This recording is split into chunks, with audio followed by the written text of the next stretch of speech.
Hello. I thought that I would make this video. I just finished recording the new song and it's uploaded to YouTube and you can go and listen to it.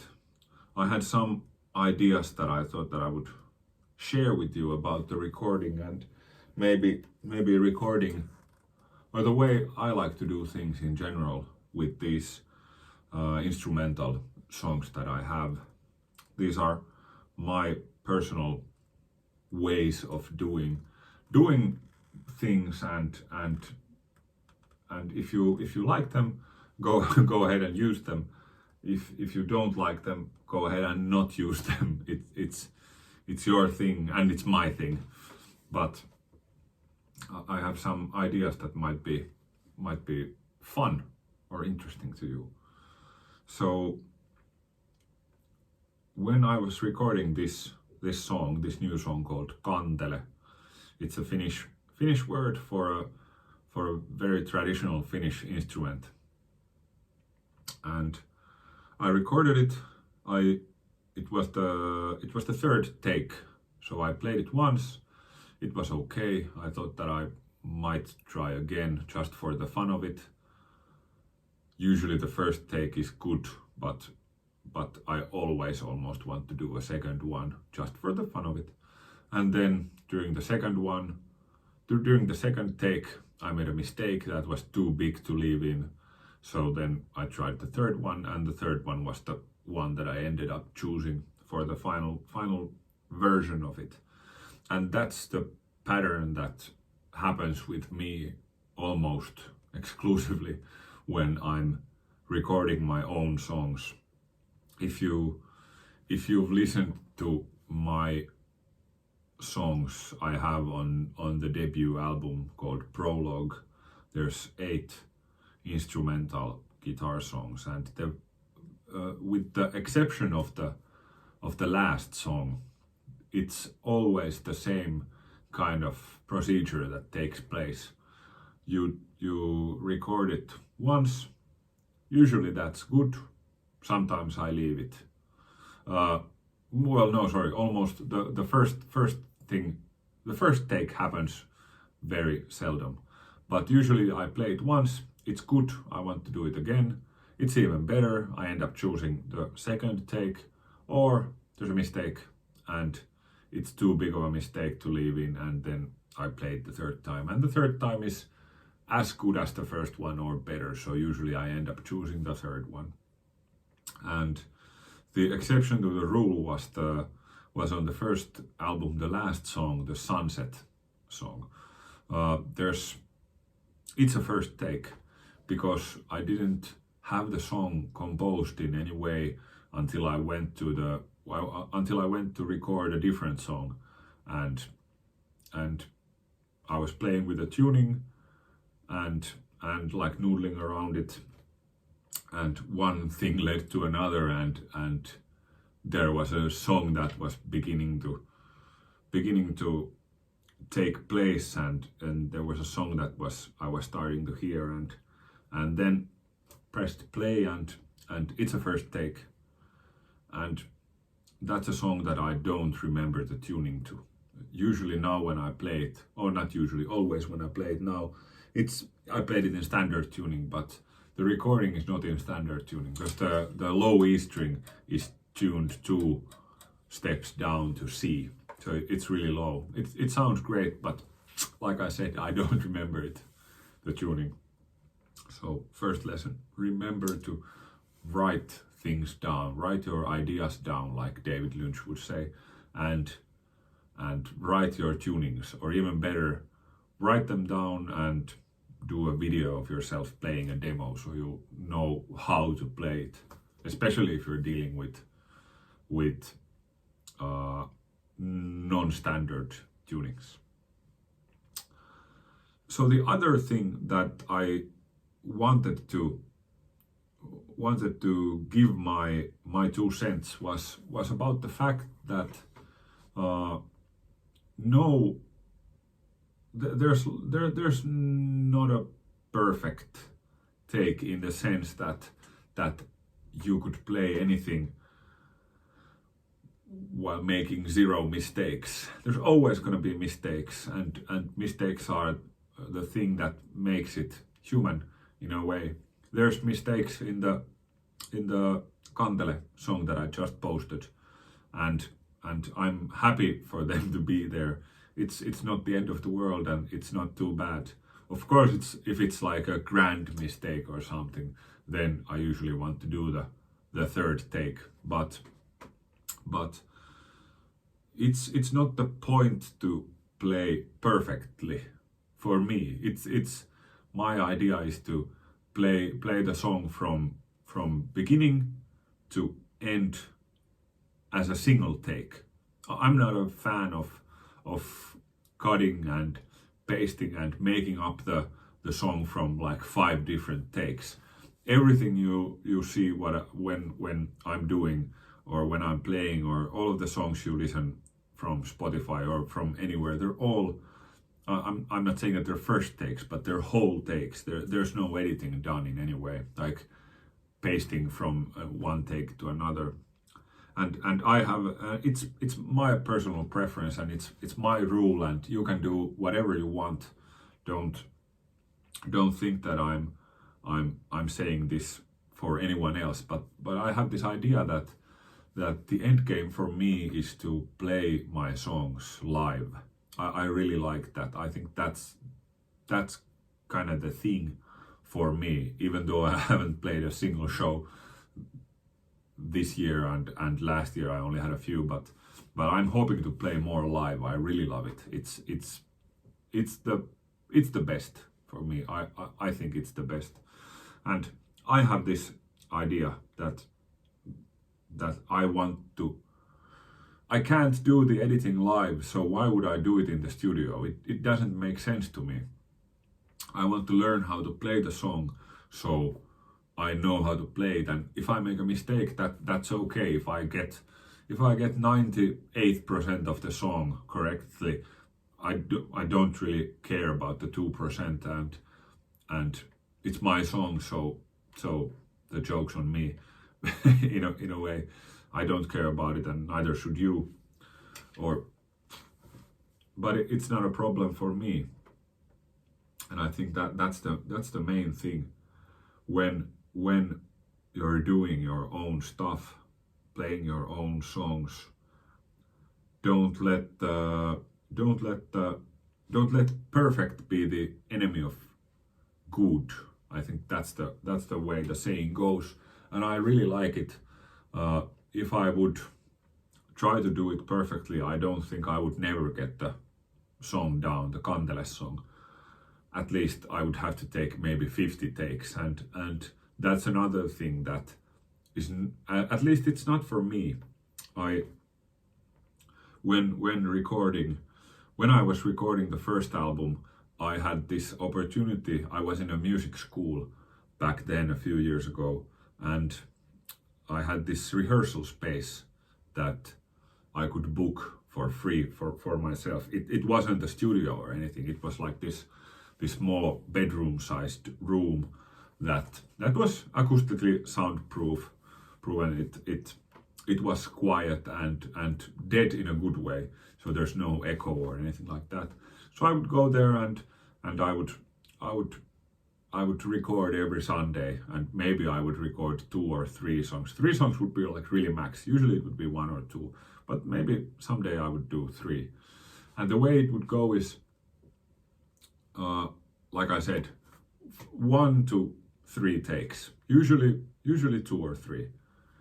And 2 or 3 takes doesn't mean like from 15 to 25 minutes. It's 1 to 4 hours for me, and because I heard this quote by Rick Rubin when he was talking about recording with AC/DC, and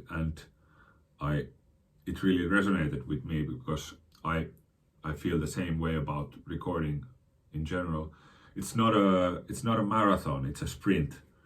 So I don't have the patience or the capability to play it 50 times and like then choose between take number 37 and take number 25, which one is better.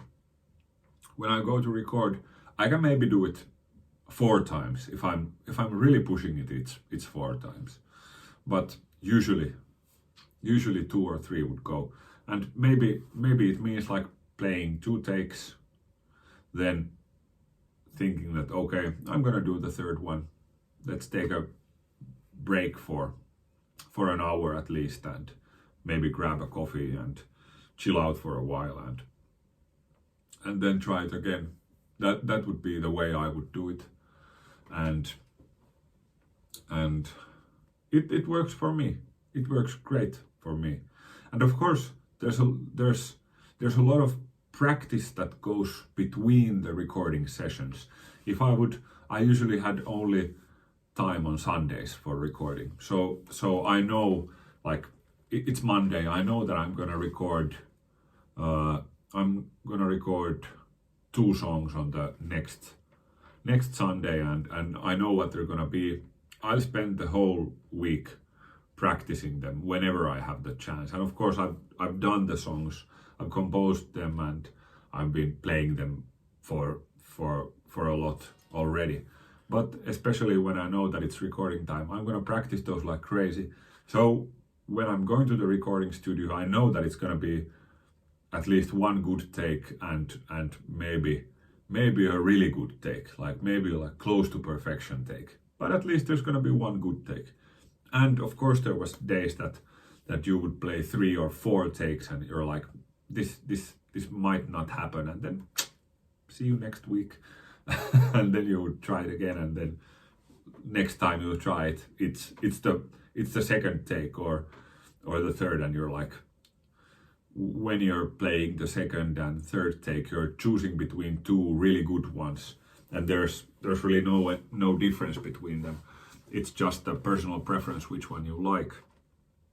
But that's the way I like to do things. Having this rule that you have to play them on a single take when you're recording, because you have to play them in a single take when you're playing them live. So no tricks of editing for me in those kind of situations. That's the idea I have about recording in general, and the way I like to do things. The other thing that I had in mind that I would speak a bit about was about the playing technique. Because if you watch any of my older videos, the live series that I have, or any of the live shows, you see that I play fingerstyle like exclusively. No finger picks or thumb picks, just fingers. And I've been playing like that for a lot, but at least the last 3 years I've been playing that exclusively. So I haven't even touched a pick. And the people who know me know that I have a huge collection of guitar picks, from normal picks, all different styles of normal picks, to blue chip picks and purple plectrums and Hufschmidt picks and all of the wagons and all those things. And I'm not saying this as a brag. I'm saying it as an absurd fact that I have all kinds of guitar picks, and what I end up doing is recording instrumental fingerstyle music. But during the last month, I finally thought that I had this idea in my head that maybe I should start to play with a pick and do a bit of hybrid picking. So playing with a pick and then picking with the remaining 3 fingers. And that's the way I played this. I'm not plugged in, but you can hear it.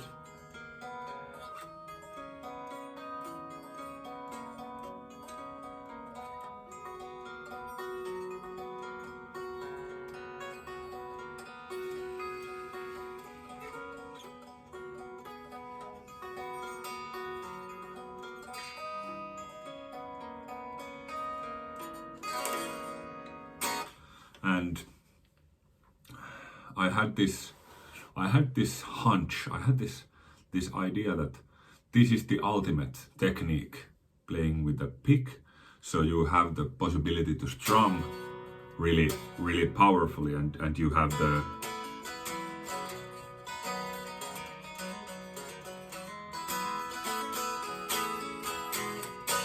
and then you, at the same time you have the option to finger pick. So a few weeks ago I went to see Tommy Emmanuel. He was playing here in Helsinki, and I've seen Tommy's videos and know that I really don't know any of his music, but I know the usual things. I know classical gas, and I know the Beatles medleys, and I know that he does a lot of Travis picking with the thumb pick. I basically had this idea that Tommy Emmanuel plays with a thumb pick, and that's his style.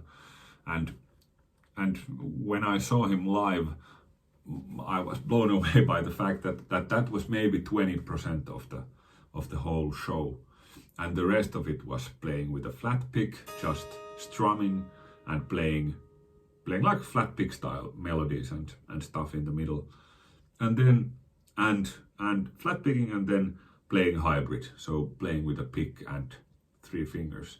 So you can imagine what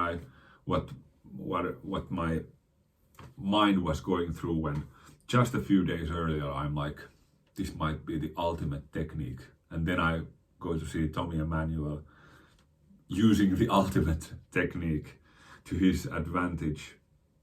And I was definitely motivated by that a lot.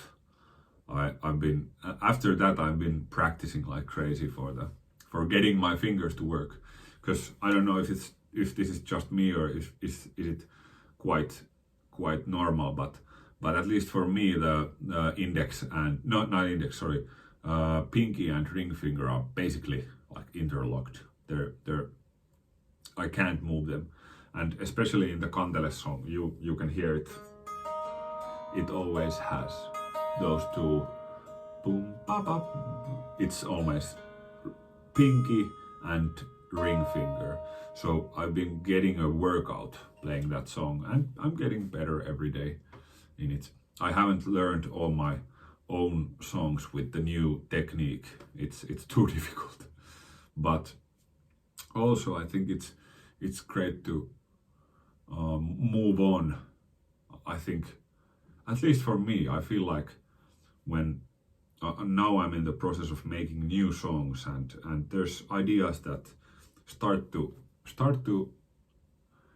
come to the surface in a way, and you're learning a new technique, and you're just about to get something going, and then ideas start to sprout. And it's a great feeling. I love it when you start to get these ideas for new songs. And like I wrote in the description of the Kantele video that song is actually over a year old, and it still has like the same kind of vibe as the first album. And I have a feeling that I haven't left anything behind, but I'm having some new ideas about what to play and how to play and what kind of songs I want to do. So this was kind of coming back to a specific time and place, and wasn't closing the door, but I went to visit those kind of things. Not for the last time, but for a while I won't be doing any more of songs that are like that are very very calm and very easy, in a way that it's easy to listen to in a way. And this was the in a way it was the 9th song of the album. It just never I never had the time to record it when I was recording the actual album, and the song wasn't composed it hadn't really came at that time. But we'll see what the future brings. It's always fun. Okay, I'm watching the clock and it's 20 minutes, so I think I'm going to stop now. If you watch the videos, the new song and also the rest of them, please give me a comment and tell me what you think about them. It's always fun to read them and all of your questions. It's fun to answer them. So please ask them. And also, if you have anything else you want to ask about them or anything in general, you can always send me an email. I have my email in there. All right, we'll see you in the next video. Thanks.